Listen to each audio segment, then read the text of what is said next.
qualquer assunto de crime organizado. Vou falar um pouquinho sobre o tráfico de pessoas, mas a gente pode falar sobre qualquer coisa. A gente estuda todo tipo de crime organizado, facções e todo tipo de grupos. Então, tem uma pequena apresentação também sobre o tráfico de pessoas. E logo depois vamos ver se chega também Celina, que está em Washington e está com problemas de Zoom. Então, vou começar. O assunto de tráfico de pessoas não é exatamente como minha especialidade, mas a gente no Inside Crime fazemos estudos sobre isso em várias partes da região. E eu vou falar de várias tipos uma tipologia de tráfico de pessoas que a gente viu na parte da fronteira México-Estados Unidos e na outra parte, principalmente Peru, não, com trem de Aragua, não? Que é um grupo venezuelano que está operando na região. Sei que aqui no Brasil tem um problema muito forte com o tráfico de pessoas, mas a gente não tem exatamente. Talvez vocês podem também explicar o que estão vendo aqui em Brasil para compartilhar também com outras pessoas. Seguramente tem pessoas aqui que são expertas nesse tema. Vamos começar com a primeira. 16 de outubro de 2021, aí quando começou a história de Lisma Monagas, que saiu da Venezuela e seguiu de ônibus para o Peru. Ela, em parte, documentou sua viagem, como podem ver. Ela foi convidada por uma amiga. E, embora a amiga tenha deixado claro que Lisma estaria fazendo trabalho sexual, não revelou que ela seria escravizada, forçada a trabalhar sob o comando de uma organização criminosa local em Peru, que se chama Hijos de Dios, que as autoridades locais conectaram a uma organização criminosa multinacional conhecida como Trem de Aragua. Pode passar. O Trem de Aragua nasceu em uma prisão venezuelana, mas com o êxodo de cerca de 8 milhões de venezuelanos na última década, ele se espalhou para Colômbia, Equador, Chile e, claro, Peru. Lá, Lismar enfrentou uma dívida de alto interesse pelo investimento do grupo para tirá-la da Venezuela, disse um de seus amigos ao Inside Crime. Ela tinha que pagar uma taxa diária. E, se não ganhasse o suficiente, em um dia específico, a dívida aumentava. Ela lutava. Todos os dias, ela tinha que estar com pelo menos 4 homens para cobrir apenas o juro da dívida.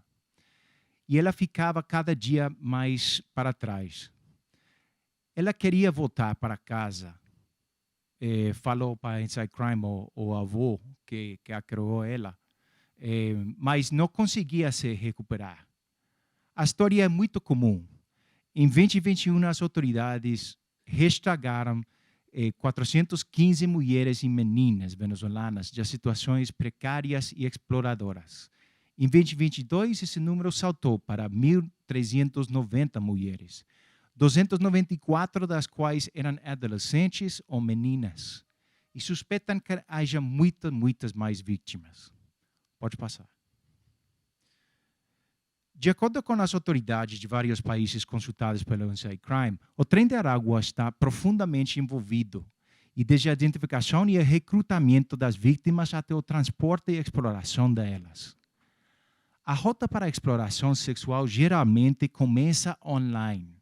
Muitas mulheres e meninas são atraídas por falsas ofertas de emprego no exterior. Essas ofertas podem ser postadas nas redes sociais ao chegar diretamente com as vítimas contatadas por outras mulheres, muitas das quais também podem ser vítimas de tráfico humano. Outras são enganadas por uma tática conhecida como enamoramento, apaixonamento, onde um membro de trem de água as prende fingindo ser seu namorado.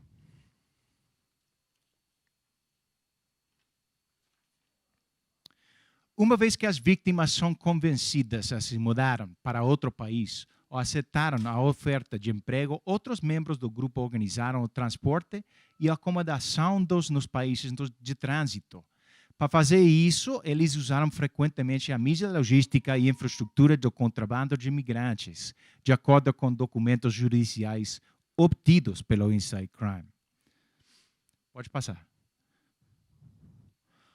Os documentos descrevem como as jornadas são coordenadas por assessores, o que eles chamam assessores. O assessor, e eu estou citando, não, é uma pessoa que faz toda a papelada, compra os bilhetes, a comida e acompanha as meninas durante toda a jornada.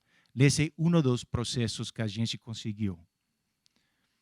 Nesse ponto, muitos ainda acreditam que estão viajando para um emprego legítimo.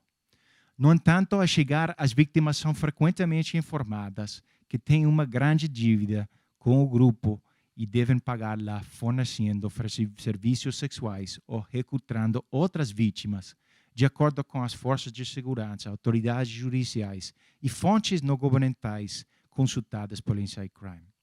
As mulheres são então exploradas em locais tradicionais de prostituição, como bares e bordéis, ou são exploradas online, com o grupo gerenciando operações de webcam pornográfico e usando aplicativos de mensagens como WhatsApp e Snapchat para organizar serviços de acompanhantes e apostar material explícito. Aquelas que tentam se liberar são frequentemente mortas e os assassinatos são publicizados.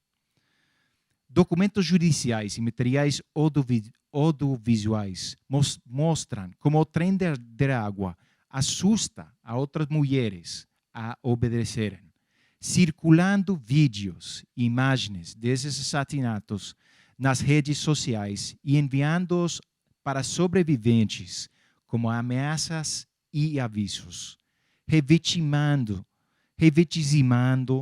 as mulheres nos vídeos e tornando a violência de gênero um instrumento de controle. O mesmo pode ter acontecido com Lismar. A última vez que sua família teve notícias dela foi em 29 de novembro de 2022. Embora haja algumas pistas amplas, como esta mensagem, que diz que ela estava em contato com trem de água. Pode passar. A convergência de grandes grupos de crime organizado, como o tráfico de pessoas, neste caso, é clara. O trem de água tornou isso parte de seu portfólio criminoso nos últimos anos, especialmente em países como Peru, Chile e Colômbia, de acordo com vários oficiais que consultamos em cada desses países. Mas não é sempre assim. O Inside Crime passou 2 anos detalhando as dinâmicas do tráfico de pessoas ao longo da fronteira México-Estados Unidos. E o que encontramos foram várias redes de tráfico de pessoas, algumas das quais estavam intimamente ligadas a grandes grupos criminosos, outras que estavam apenas vagamente conectadas, se é que estavam conectadas. Pode passar. Por exemplo, o corredor Tijuana-México, Mexicali, no estado ocidental de Baixa Califórnia. Os principais atores no tráfico de pessoas são cafetões locais e clãs familiares. Esses clãs operam entre essa parte da fronteira e certos estados centrais do México, como Puebla e Tlaxcala. Como no caso de Lismar, as redes dependem de uma variedade de táticas para capturar suas vítimas, incluindo anúncios de emprego fraudulentos e falsas promessas de companhia. Trabalhadoras sexuais entrevistadas pelo Inside Crime usaram as operações de um clã familiar para explicar como a exploração frequentemente funcionava. Essa rede era administrada por uma mãe e seus filhos, cada um dos quais ocupava diferentes papéis dentro da organização. O clã visava mulheres migrantes mexicanas que chegavam à cidade fronteiriça em busca de oportunidades econômicas para sustentar suas famílias e filhos pequenos. Um filho coagiu as vítimas a trabalhar para a sua rede, disseram as trabalhadoras sexuais com as quais a gente falou. Cafetões supervisavam a prostituição da rua. Outro irmão monitoreava as vítimas entre os turnos e a mãe cuidava das finanças. Esse tipo de dinâmica de clã domina o comércio de tráfico de pessoas transfronteiriço também, que se estende muito além disso corredor. O Inside Crime encontrou pelo menos uma dúzia de casos judiciais nos Estados Unidos na última década, visando redes de tráfico baseadas em famílias que recrutavam e enganavam vítimas no México antes de movê-las para os Estados Unidos. Ainda assim, nos documentários judiciais, as autoridades não estabelecem nenhum vínculo entre essas redes familiares independentes e grupos grandes de crime organizado transnacional. Pode passar. No entanto, as dinâmicas variam. No estado oriental de Tamaulipas, por exemplo, grandes organizações criminosas parecem exercer muito mais controle sobre o tráfico de pessoas do que nos outros corredores que estudamos. Embora houvesse algumas pequenas diferenças entre eles, organizações criminosas nas 3 principais cidades da região, Nuevo Laredo, Reynosa e Matamoros, são muito mais práticas em comparação com suas compartes ocidentais. Em Nuevo Laredo, por exemplo, o Cartel do Nordeste domina. O envolvimento mais direto do grupo no tráfico de pessoas se sobrepõe ao contrabando de imigrantes.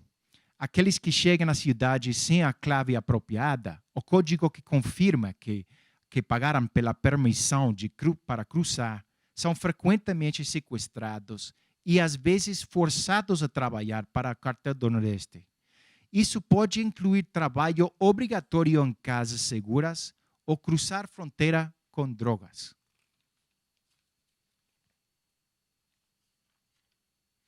No distrito de Luz Vermelha, de Nuevo Laredo, uma área murada localizada no centro da cidade, onde trabalhadoras sexuais operam há mais de 40 anos, os laços do Cartel do Nordeste com o tráfico de pessoas são mais indiretos. Algumas mulheres entram no trabalho sexual sem coerção criminosa, disseram especialistas, mas outras foram enganadas pela promessa de outros tipos de emprego, apenas para se encontrarem presas. O Cartel do Nordeste monitoreia esse setor e alguns membros podem pagar por sexo, mas o grupo tem pouca jurisdição sobre suas empresas de tráfico. Pode passar. A situação é complexa e leva a uma confusão entre contrabando de pessoas e tráfico de pessoas. Até o Departamento de Justiça dos Estados Unidos, em sua página, onde define tráfico de pessoas, regularmente tem notícias sobre casos envolvendo contrabando de pessoas. Na prática, pode ser difícil de decifrar. Considere o caso do corredor do deserto de Sonora. Nesse deserto ocidental inóspito, as linhas entre contrabando de pessoas e tráfico de pessoas são borradas. E aqueles que podem ser consideradas vítimas de tráfico de pessoas, aos olhos da lei, muitas vezes não se veem como vítimas. Considere o caso de Henrique Pérez. Pérez, que o Inside Crime encontrou em Altar, Sonora, cerca de 100 quilômetros ao sul da fronteira dos Estados Unidos, logo após ser deportado dos Estados Unidos, e do centro de México. Pérez tinha um acordo com seu coiote, o contrabandista de pessoas. metade dos $13.000 que ele devia ser pagada adiantada, e a outra metade seria entregue depois de que ele fosse guiado através da fronteira, transportando do Arizona para o Texas, e ganhasse o suficiente trabalhando no emprego que ele havia arreglado no Texas. Era um acordo típico. Na verdade, dezenas de imigrantes com quem falamos em diferentes pontos ao longo da fronteira estão satisfeitos com isso. E simplesmente veíam isso, a natureza do negócio e o preço do cruzar da fronteira. No entanto, especialistas em tráfico de pessoas e autoridades nos Estados Unidos disseram que a prática se qualifica como tráfico de pessoas. Na verdade, isso parece ser uma das razões comuns pelas quais o contrabando de pessoas é frequentemente confundido com o tráfico de pessoas. Pode passar. Claro, suas afirmações eram difíceis de averiguar. Na verdade, dados são um grande problema ao investigar o tráfico de pessoas. Existem poucos casos criminais e ainda menos estatísticas confiáveis sobre o fenômeno. Existem dezenas de grupos que investigam o tráfico de pessoas, que falam regularmente sobre milhões de vítimas, mas eles não oferecem dados para apoiar isso e parecem passar mais tempo procurando fundos do que investigando. E quando divulgam informações, são muito politizadas. Também encontramos muitas informações contraditórias. Nossa percepção é que quanto mais longe os migrantes estavam de suas redes tradicionais de contrabando, por exemplo, mais vulneráveis eles eram. Isso é especialmente verdade em espaços como a fronteira México-Estados Unidos. Em contraste com outra área, que Celina ia falar, Darien Gap, não? Por exemplo, onde um grupo parece ter um monopólio. A fronteira México-Estados Unidos, está repleto com grupos criminosos em conflito quase constante. No entanto, também sabemos que milhares de pessoas são traficadas por membros de suas próprias famílias, especialmente crianças. De acordo com dados das Nações Unidas, membros da família desempenham um papel em quase metade dos casos de tráfico de crianças globalmente, que é um dado muito, muito triste. Pode passar. Então, conclusões. 1. Existem algumas instâncias em que há convergência, mas há uma ampla gama de participação de grupos de grande escala no crime organizado. Desde tributá-la até o controle direto sobre ela. Mas não é uniforme e não é necessariamente um dado adquirido. Considere a evolução dessa dinâmica criminosa ao longo da fronteira Estados Unidos-México, onde encontramos 4 dinâmicas diferentes, todas sugerindo uma ampla gama de participação por parte de grandes grupos de crime organizado. O importante aqui é que determinar isso em áreas específicas ajudará a determinar a estratégia para combater esse tráfico. Número 2. Muitas autoridades continuam confundindo o tráfico de pessoas com contrabando de pessoas. Isso é compreensível.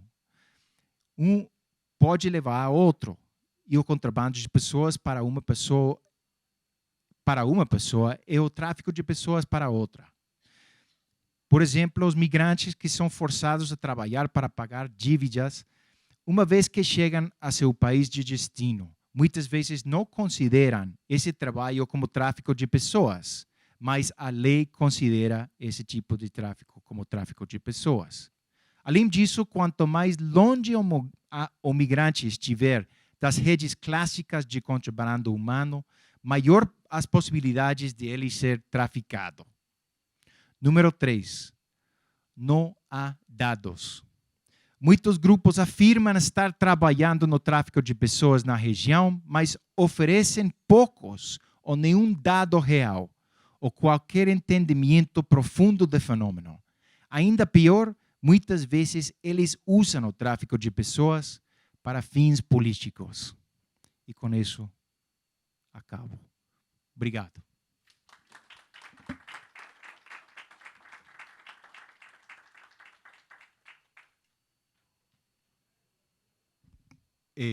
Bom, não sei se tem alguma pergunta. Eu tento falar português, tento contestar em português, mas faz muito tempo que não falo português, assim que não tenho problema em falar pensamento profundo, né? Falo pensamento profundo muito maior em inglês ou espanhol que português. Tá bom? Pode.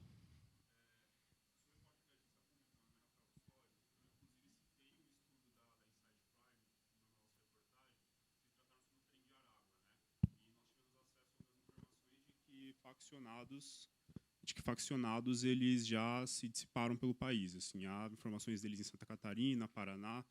E eu queria trazer agora uma questão que envolve a exploração tanto sexual como o tráfico de pessoas praticado pelo Trem de Aragua, de que citam muito, assim, daquela forma nebulosa de as mulheres elas são traficadas em Roraima, por exemplo.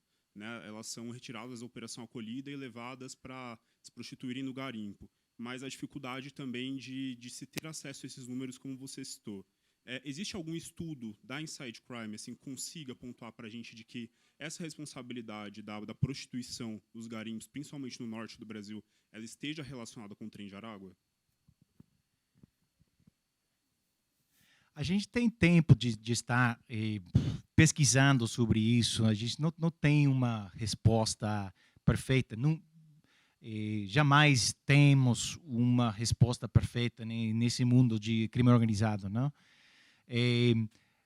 Nossa apreciação da situação lá no norte do Brasil é que existe uma ligação com grupos estrangeiros no Brasil, mas esse conexo que tem com eles e com outros grupos, né? LN, principalmente LN, e uma dissidência das Farc, que tem muito mais presença na fronteira com Venezuela. Então, o Trem de Aragua não tem tanta presença nessa área. E enquanto os grupos criminais brasileiros, a gente não tem um estudo sobre isso, sobre a participação direta deles, os garimpeiros. Nossa apreciação na área de tráfico de pessoas é que normalmente funciona com as clãs, mais que o crime organizado, né? O crime organizado, as facções, elas participam e cobram a quota do trabalho dos demais. O modelo deles funciona porque eles controlam um território físico, um corredor, um espaço, um povo, mas eles não são os operadores particulares na área de tráfico de pessoas ou de contrabando de pessoas. São outros grupos e eles simplesmente estão colocando a taxa, não? Por trabalhar na área que eles controlam. Normalmente funciona assim, mas especificamente nessa área a gente não tem um estudo. Desculpa. Tem alguma outra pergunta? Uma pergunta em espanhol, Marcelo?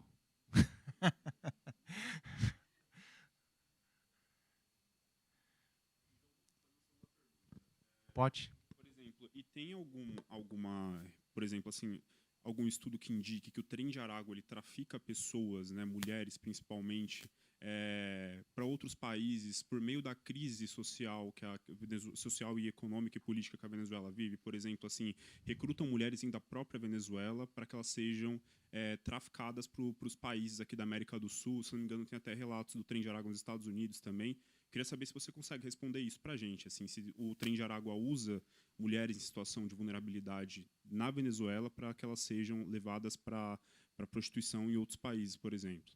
É ao contrário, não? A gente está vendo que eles estão usando a vulnerabilidade das pessoas que já estão por fora da Venezuela. E usando essa vulnerabilidade ou usando vítimas do tráfico para recrutar as outras vítimas.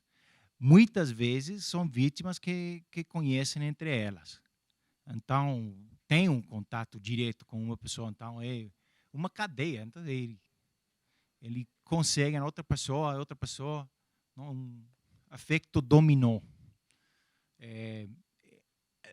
Agora bem, não sabemos o que está acontecendo com isso dentro da Venezuela. O Trem de Aragua já não tem sua prisão, Tocorón, onde eles nasceram, porque foi tomada, né, pelas autoridades venezuelanas. Mas seguem operando. Eles estão lá, operam em Aragua e outros estados, mas não tem seu epicentro de atividade que tinha antes, né? Então está mutando.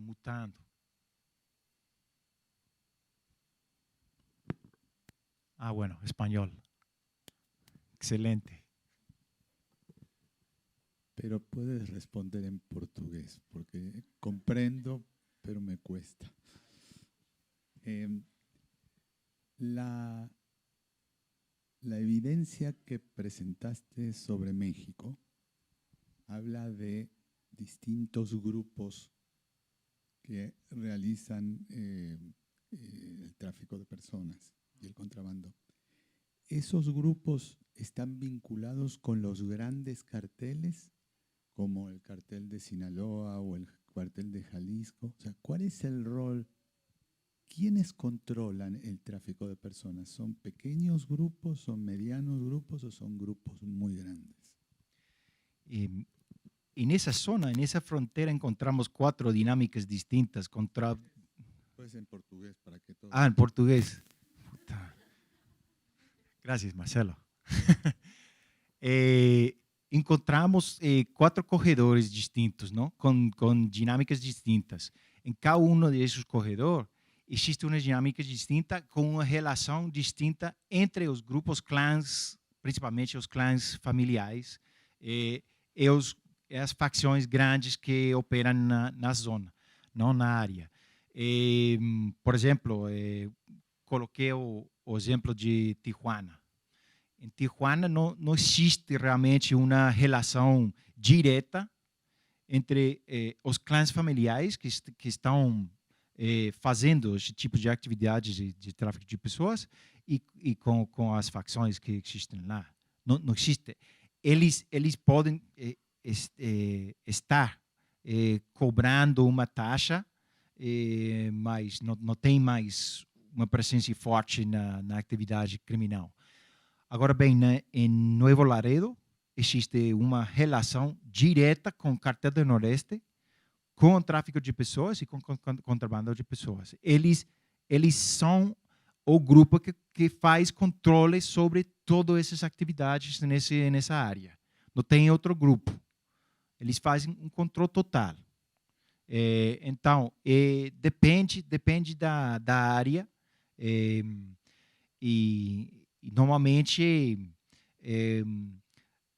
os grupos grandes que estão nesse tráfico, por exemplo, em Sonora, a gente achou que o Cartel de Sinaloa está cobrando por migrante que cruzam a fronteira. Mas eles não são os operadores, mas eles têm pessoas que estão lá e tem uma lista e estão fazendo quem está na lista, quem não está na lista e quem pagou, quem não pagou, e cada migrante paga $100 por cabeça por cruzar na fronteira. Então, imagina, estamos falando de milhares de pessoas por dia. Muitas pessoas são devolvidas depois, então tem que passar de novo, tem que pagar de novo. Não é uma coisa que paga uma só vez, não. Você paga às vezes que você cruza. Então, esse tipo de coisa de cobrar a taxa sobre as atividades criminais numa zona é a economia principal deles, em muitos desses casos, e muitos dos casos nos quais eles não querem ficar dentro das operações das atividades criminais. Por quê? Porque não dá suficiente, porque é muito mais fácil cobrar $100 por pessoa, etc, etc. Eles têm suas próprias razões por não estar ou estar dentro disso. No caso de Nuevo Laredo, por exemplo, eles sempre tinham um portfólio econômico muito variado. Então, não é uma surpresa que eles estivessem dentro da parte de tráfico de pessoas, porque eles sempre tinham um portfólio muito variado. Mas Cartel de Sinaloa não. Cartel de Sinaloa está muito enfocado no tráfico de drogas.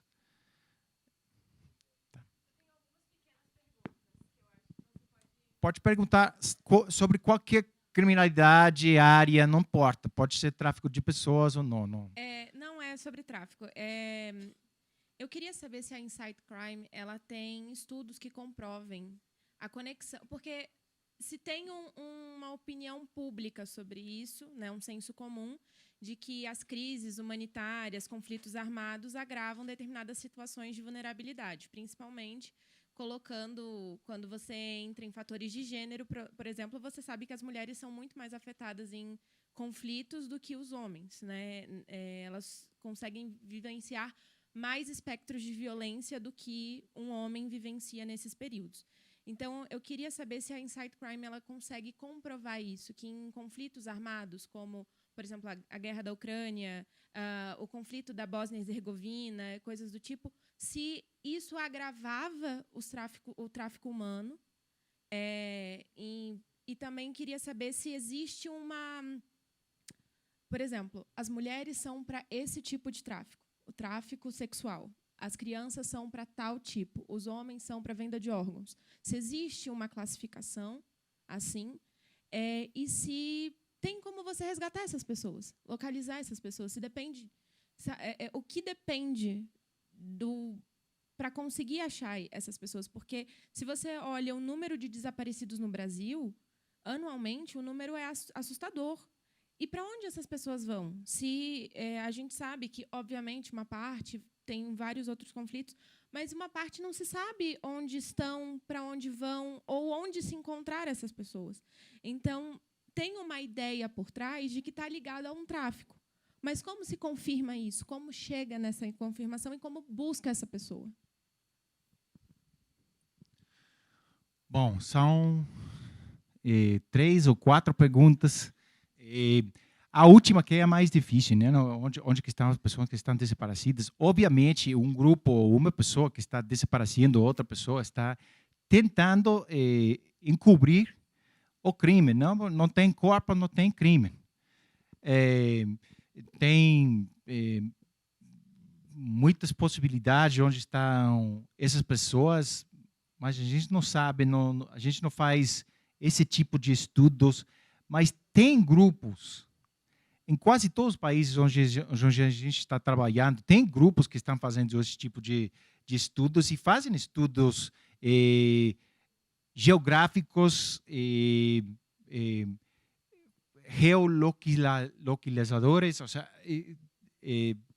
tentando fazer como um mapa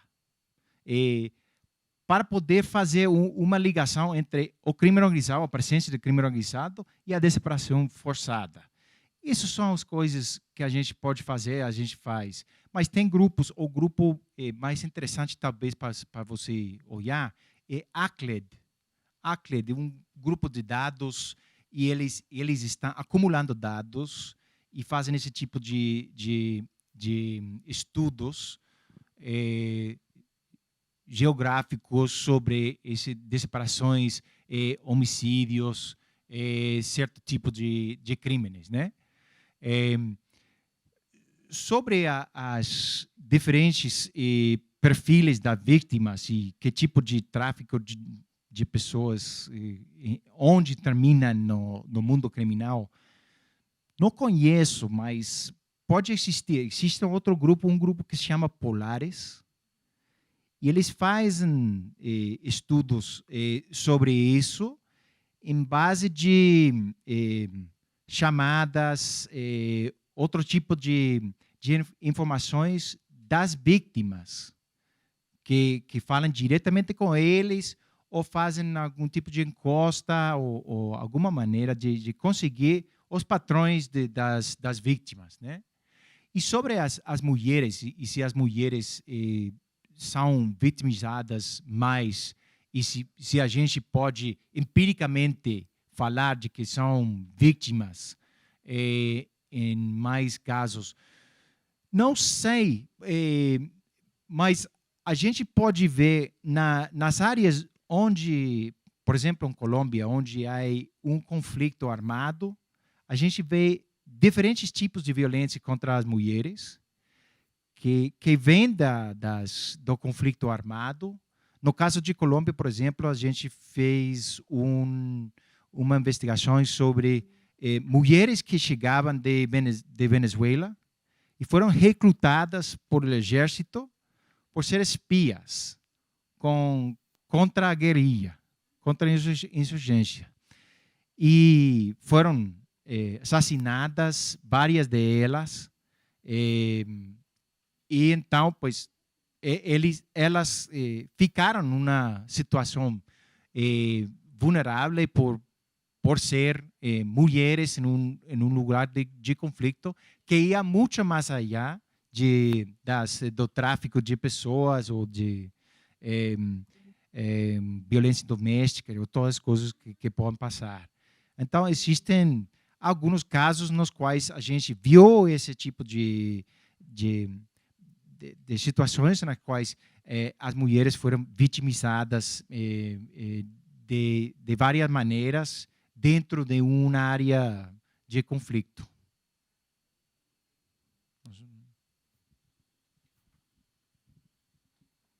Bom, alguma outra pergunta?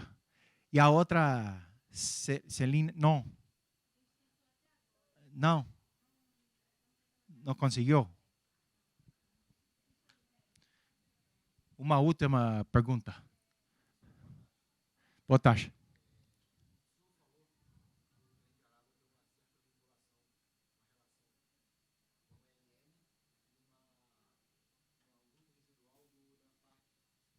Da FARC na Colômbia. Minha primeira pergunta seria se esse grupo residual seria a segunda Marquetália. A outra pergunta seria a respeito do Clã do Golfo, tendo em vista que boa parte daquela região do Panamá, com a divisa na fronteira com a Colômbia, é dominado pelo Clã do Golfo. Para fazer um tráfico humano passando por ali, provavelmente deveria haver uma relação do tipo Clã do Golfo com o Trem de Aragua.